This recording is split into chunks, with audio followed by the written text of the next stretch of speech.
Thank you for joining the second night of our festival. We have a host of wonderful guests for tonight. I'll be speaking with Elizabeth Briggs, an editor and marketing manager at famed English bookshop Saki Books. We'll be speaking to Irish Iraqi curator, writer, and all-around film whiz Róisín Tapponi on a topic of constant intellectual pursuit, the act of letter writing in cinema. We'll hear a beautiful letter written and read by urban researcher and dear friend Nancy Nasreddin, read aloud on a train from Switzerland to Berlin in January of this year, after a short visit to Beirut near the end of Lebanon's uprising.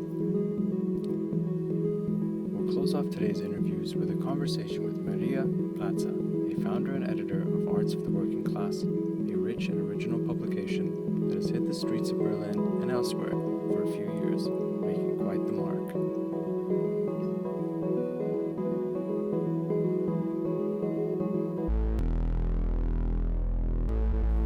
First up, Róisín Tapponi. Róisín is an Iraqi-Irish curator, film programmer, researcher, and writer. She is founder of Habibi Collective, a platform for women's filmmaking from Southwest Asia and North Africa, and lectures extensively on cinema from the region. She is currently developing its first independent streaming service, Shasha, and is also founder of Artwork magazine, a critical art publication for cultural workers operating on the margins. She joins us today from London to talk about a topic of wide interest to her, the act of letter writing in cinema, particularly cinema by Arab women.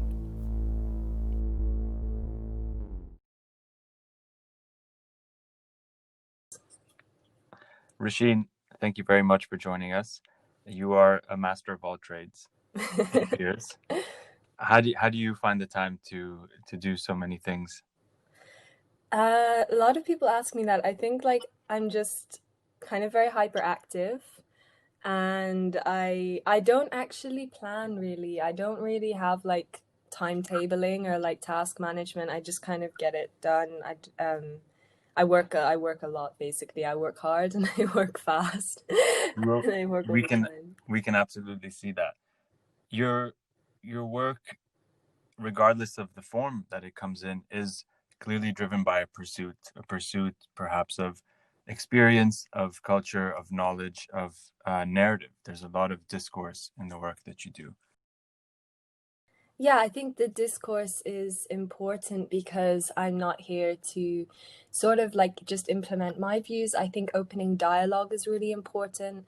And even in a sort of talk or lecture format, having that seminar base is super vital, because I think especially when you have a community building agenda, the best way to engage people is through engaging with them. So I think Absolutely. That dialogue and discourse is absolutely vital to any sort of praxis in the art industry or literature. And so we're here today actually to speak about something more particular and specific, which is the act of letter writing in cinema. My academic background and still my academic research is grounded in literature and text. Mainly, and in the West, the epistolary genre is kind of very, very overly, I think, researched, but it's not so much. I don't think in Southwest Asia or the Middle East. I first came across letter writing as a sort of research point through J.D. Latham's, I think that's his name, The Beginnings of Arabic Prose Literature, the epistolary genre. And the epistolary genre actually goes way back into our medieval literature. It's actually the start of Arab prose. So letter writing is letter correspondence with someone, and then epistolary is a literary genre in the form of letter writing. So I guess... And that applies to film as well? Yeah, that applies to film. So so the two films that we're going to kind of talk mainly about today, Letters to a Friend by Emily Jacir and Measures of Distance by Mona Hatoum, they both are in the epistolary genre, in that they are both the filmmaker, or actually in both of these instances visual artists, not really filmmakers, they centralize their own subject position in the film through their act of writing and dedicating the film to someone else, and both of the correspondences and the, you know, obviously it's like a target audience almost that Right. shapes the film, and it shapes how we see the film through these very specific dedications and correspondences. And there is that sense of presence with the narrator throughout the films. In both films, you have the voiceover and the narration. It draws you closer to the narrator, but because you never get to see the narrator, you also do have this sort of distance. Yeah, I mean, there is a distance, but I guess the whole point of, I mean, especially in Mona's film, the act of letter writing actually it functions to bring her closer to her mom, and because so she's writing, so the film, she's writing letters to her mother, and she's currently, so at the time of filming, I think it was like 1988. 1988. Yeah. She is in the Slade in UCL in London, and her mom is in Lebanon.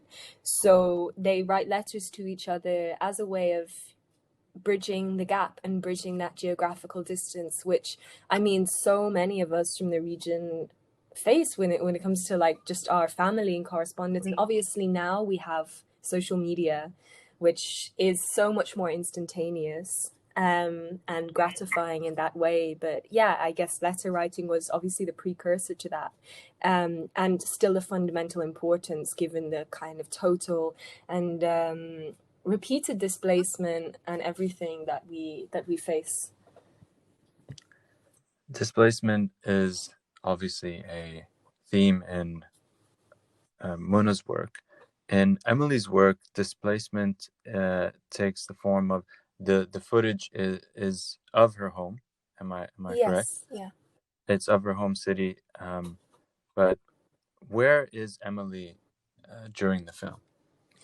Emily's present in her voice. I mean, the same as Muna's film. They're not physically present, but they assert themselves through their narrative voice, and centralize their own narrative voice, which obviously has many connotations as a woman.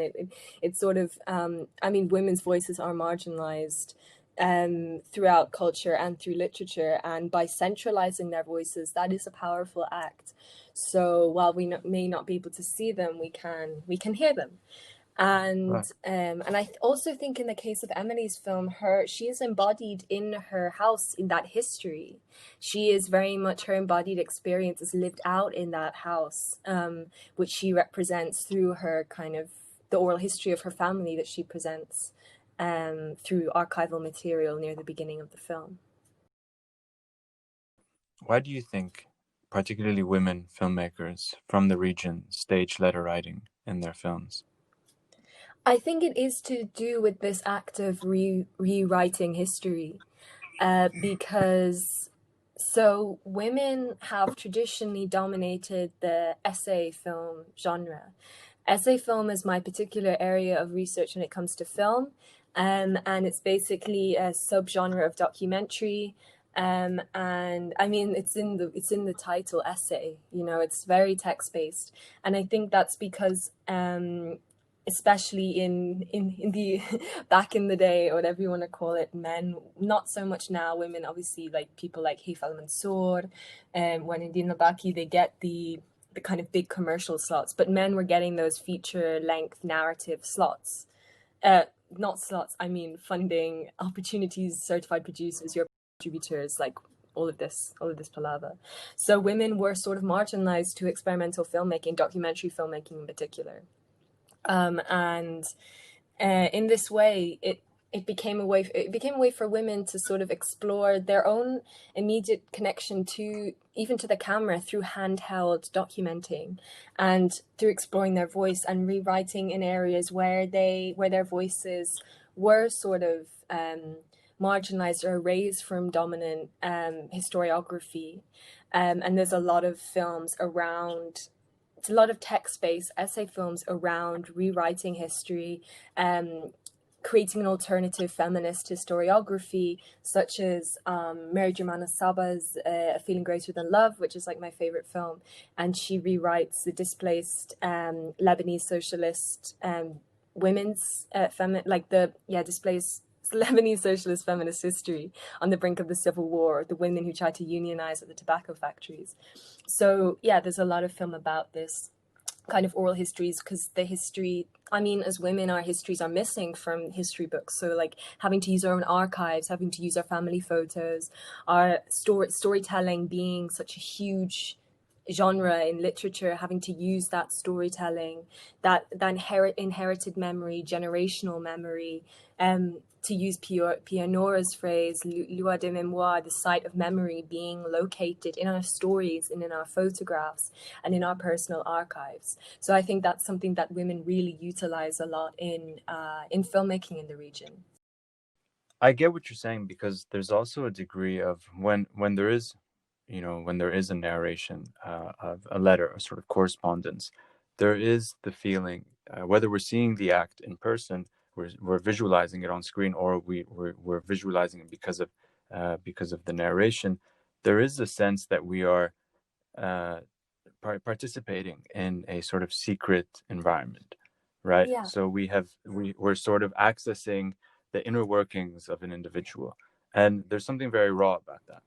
Yeah, I mean, both of the films, Mona or Emily's film, they're very, very personal, very, very private. And I mean, in Mona's, her mom is shown naked in the background behind the haptic surface of the screen, and she's seen showering, and they're told her mom is asking her about her sex life and all of this. So I mean, it's a very personal sort of correspondence, and it does make you reevaluate the signifiers of an Arab mom who is not usually so kind of I guess I don't know if carefree is the right word, but sort of open, and she really does challenge representations of Arab moms in the maternal image in cinema and in art. And I think with Emily's, it's also very private as well, because it doesn't explicitly, she says E.L., but I mean, I guess it's E.L. Wiseman, the founder of forensic architecture, who she's addressing the letter to, or the film. And that is, I mean, she's asking him to undergo, so forensic architecture, for anyone who doesn't know, is a really amazing research agency in Goldsmiths in London. And then they're dedicated to sort of uncovering violations of human rights. And she's actually asking him to undergo an investigation in her back garden against Israelis. So, I mean, on both counts, on both levels, they are having these private correspondences, but really obviously opening them up. You can make them more public by putting them in a film. And then that sort of dichotomy interests me. And also how we never hear the response. We never hear from E.L. or from, actually, we do actually hear from Mona's mom. But yeah, we don't usually hear from the other side. I mean, in literature, so contemporary feminist epistolary literature, we have like Raja al-Saniya's, what's it called, Girls of Uriadi or something, and I think that's him, but it was like written in the form of emails, and it was recounting the lives of Saudi girls, and we never kind of get the reply. Also, there's another one, Hanan al-Sheikh's, what's it called, Beirut Blues, I think, and again, like it's kind of a feminist text where we don't really, it's all about, like I said earlier, centralizing the woman's voice. So at the same time, it's not really a public correspondence, because it's very one-sided, but then that one-sidedness does reveal a more of a depth to the person that we are hearing from, and it sort of functions to reveal their inner thoughts. We're also with them in a use of sort of more romantic technology, let's say, and as we're seeing film develop in the last 20 years in the communication age. We're seeing more text in film, we're seeing more phones in film, but there is still something deeply romantic about the act the art of sitting down and communicating to someone through that taking that spatial distance and just the time awareness that it takes. And maybe that's also something we're seeking on screen because we're sort of avoiding it in our real lives. Yeah, that's really beautiful. I think that's so true because, I mean, I don't write letters anymore. Do you write letters? Very, very rarely. Maybe mostly just to sort of apologize for terrible things I've done. Yeah, I'm just trying to think when I mean it does. I feel like if I did write a letter, it would be for that kind of purpose, for that gravity and for that sort of depth. And I think that has got to do with the temporality of the medium. It's slow, and it's not as it might not be as sort of temporally urgent, but it has a deeper sense of, you know, there's more care. It takes longer. It's more of a labor on your time. It's more of a labor emotionally to write a long letter. And labor of the hand too. I found that like had to write something the other day, and I don't know when the last time I've really written something down was. So which really shocked me. So yeah, I guess that letter writing it really forces you to think through your hand and think through that sort of even touch through the pen, through the paper, and through that materiality, which is kind of missing on screen. But saying that, I think that's what's really beautiful about Measures of Distance, because of so she really makes use of the haptic through the text that is on the surface of the screen. So we hear the letter, the correspondence between her and her mom, which she records when she's back home in Lebanon. But we see the letters, and we see the letters that they send each other, and with the showering footage behind it. So it really does emphasize that materiality of letter writing. And I guess in Emily's film, that materiality is not represented through text, but through image. So it's shown through multiple types of footage, through phone footage, through vidcam, and it shows this expanse of time as well, because she's filming over maybe like 20 years. So we see like video, we see celluloid, we see digital, we see all sorts of mediums at use here. So I think I find it very interesting how film strives to mirror or to represent this inherent materiality and sort of physicalness of the act of letter writing. Would you describe these films as pure essay films, or are they within the genre of sort of narrative filmmaking as well? I wouldn't call them narrative, no. Purely because I mean, the filmmakers are making their own, both of the films are completely dependent upon the filmmaker making themselves present, and through highlighting their own subject position and their presence in their films. And there's nothing kind of fictional. I mean, arguably we can never represent our real selves. Do we have real self? Whatever, like whatever they decide to show us is a representation of a part of themselves, but still there's nothing really fictional about it. They're documents, they're documentaries, and they're literally showing us documents.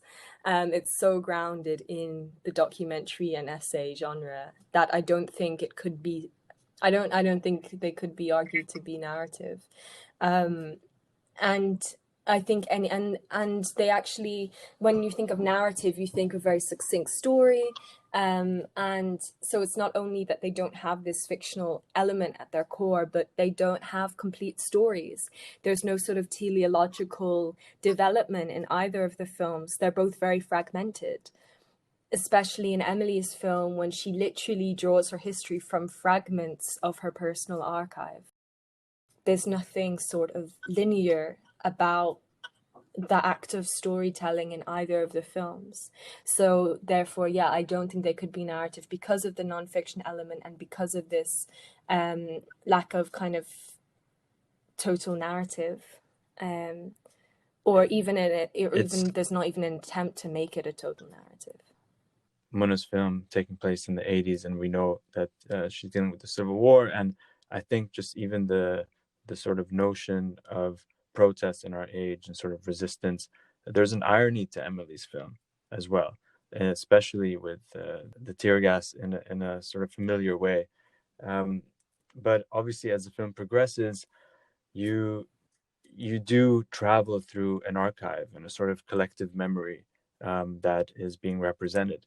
And um, how much are you drawn to archive and collective memory as a pursuit in cinema and in literature? Oh, I'm really drawn to the archive. um, a lot of my work, especially with the streaming service, I think, and actually on Habibi as well, it's very contemporary. But I don't think that necessarily vetoes the archive. I mean, yeah, like you said, Emily's film was made last year, but it's hinged on this kind of notion of the archive. And yeah, I'm currently working on a project for the Anthology Film Archives in New York, and a lot of my work is very much archival because I don't think we have that same archive in film culture. As there is in places like New York. I think like a lot of our I get a lot of photos sent to me from friends of, you know, kind of reels dumped in the garbage that they found in, especially in Lebanon. So yeah, I think these films, they're doing some important work because they're I don't think that Emily or Mona they're neither of them are unaware of this sort of almost disrespect we have for history, or rather the fact that our history keeps getting erased, not only feminist history but through like colonial continual colonial impact on our culture and our history and all of this.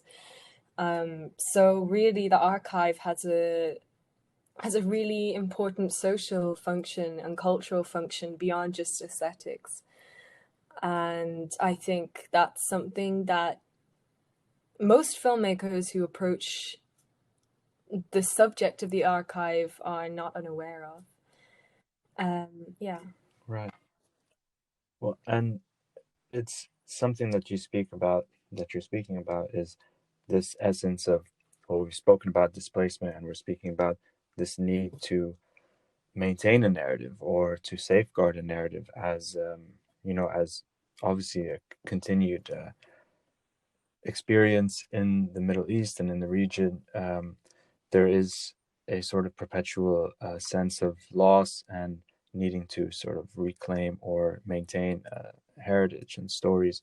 One of the things we've been speaking about with others has been this notion of collective memory through the act of producing and creating with the pursuit, with the intention to create a nation out of disappearing fragments, to create a nation in the mind, to transform a personal and a solitary space to a collective space. And it's interesting because we're still talking about these films. At the same time, we can think about, how can we democratize that process? How can the process of archiving and the process of self-expression or self-determination to sort of maintain a narrative, how can we pursue that process across society? So it's not moving beyond art, but towards sort of real cultural heritage maintenance. I really think archiving's at the heart of kind of reclaiming cultural heritage. I don't know. I feel like I can't speak for anything except for art or except for film because I mean I don't know, I'm not a politician or there's other, I mean, or, there's other people doing I don't think that art is that removed from the wider kind of political issues at stake. So I'm always hesitant when people ask me to sort of move beyond that, because I'm like, what is there to move beyond? I mean, all of these films speak about very real political and social issues. And I think we can succinctly talk about our experiences through our cultural work. So I think that's all I'm educated to to speak about, but I think that's kind of, in a lot of ways, enough. Our culture we are expressive enough through our culture to sort of talk completely and without compromise on the status of our culture and heritage. And so we've been talking and focusing on film in specific and these specific films. Tell us about some of your other work. And you mentioned that you're curating something with with AFA in New York, and we know Habibi Collective is also taking part in a new streaming service. Yeah, so I'm developing an independent streaming service for film from Southwest Asia, North Africa. And the service will hopefully be launching in February. It's quite an ordeal building a streaming service. I didn't quite realize how difficult it is, like in terms of web development, to do that. Oh my God, Is it? it's crazy. Yeah, I mean, what are the intricacies? Because it seems like it should be such an obvious opportunity, but I'm assuming that definitely there are a lot that's of what gets hurdles. people off, I think, because obviously it's easy to just host films on Vimeo, for example, and a lot of people just kind of embed Vimeo onto a website and call it a streaming service. But no, we're going fully kind of like, I mean, it's not going to be anything like Netflix or Amazon Prime, but we're fully building a streaming service, like coding it. But so that means that you're sort of paying for streaming fees, like as people are streaming, kind of thing. What do you mean? Like, is it like subscription Like, based? No, I mean, like, usually when you have like a live stream playing, for example, for this event, we'll have a live stream playing, and we're in the hours that the stream is happening, we're paying for the streaming for the server, So I'm wondering if for like a bigger streaming service, if you're like live on the internet, if that makes sense. Okay. We do have a server. I think we're gonna locate our server in Amsterdam, because most of the web developers are actually in the US, where it's like we're operating in like a million different time zones. Everyone's from kind of everywhere in the world. I mean, we're all from the region, but we're all like completely everywhere. So, yeah, of course. So yeah, I mean, I'm not very. I did build a website over the weekend, which is the new Habibi Collective website. So I'm not too tech, whatever. But I mean, the actual details of the building of the service go a bit beyond me. But yeah, anyway, it's gonna be a streaming service, and it's gonna be view on demand, and it's gonna be kind of, I guess, comparable to Mubi, if I had to sort of lay like in that it's gonna be 20 very carefully curated films per month around a theme. I don't usually curate around borders, on the basis that our borders are so precarious, and we never see films or film seasons being like British cinema or American cinema, so why should we see one being like Lebanese cinema or whatever? And I think I think that is kind of homogenizing, and I think there's much more depth to exploring through themes such as like climate migration or queer identity, and also that just being allowing us to engage with the actual political events that are happening at a time. So if something is very much happening I mean, if I was running the streaming service now, I'd probably dedicate a month to like Armenian. Well, I mean, I just said I don't go on geographical borders, but kind of like unless there's some sort of political issue at hand, or like if there's maybe you would frame it around a sort of notion of occupation or conflict, or like that. I mean, that kind of and then there's obviously a million Armenian films that explore this. So I mean, that's just kind of the vibe that it's not going to be totally. I mean, what we're trying to highlight how close film is to political realities and to the actually what is happening like in real life. And yeah, it's gonna be I mean, that's the streaming service in a nutshell. I've just launched a website and also a Patreon, so people can donate to this work, because obviously I don't get paid. This isn't like a money thing. Please Sorry? Yeah. Please support audience. Whoever's listening, do one for the world, do one for culture. Thank you. For Yeah, sure. and a podcast as well. So I just launched that yesterday.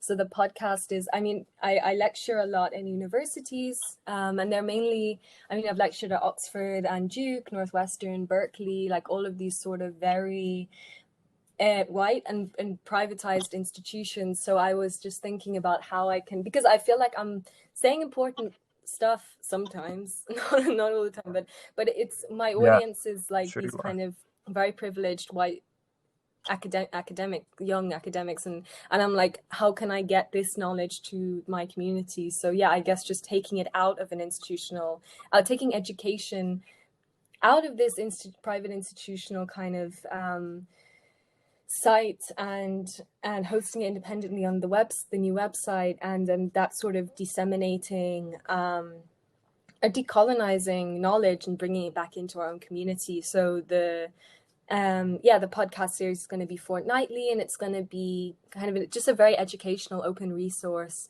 on the film industry, because a lot of people don't actually know how the film industry works, even filmmakers, especially filmmakers. So it's going to be like just sort of friends who I asked to who are in like very different professions throughout the industry, to kind of come in and speak with me, or one of the programmers from Shasha, the streaming service. So yeah, that's all my Habibi stuff the main Habibi stuff that I'm doing right now. That's independent, and That sounds really exciting, and you obviously have a lot on your plate. So we're really grateful that you've joined us. And I've been thinking a lot about sort of the need to transform the pedagogical space onto the digital space, in a much deeper way. And it would be really interesting to see how you apply that in your new productions. Thank you so much, Róisín Tapponi. Thank you. Thank you. We're really grateful that you joined.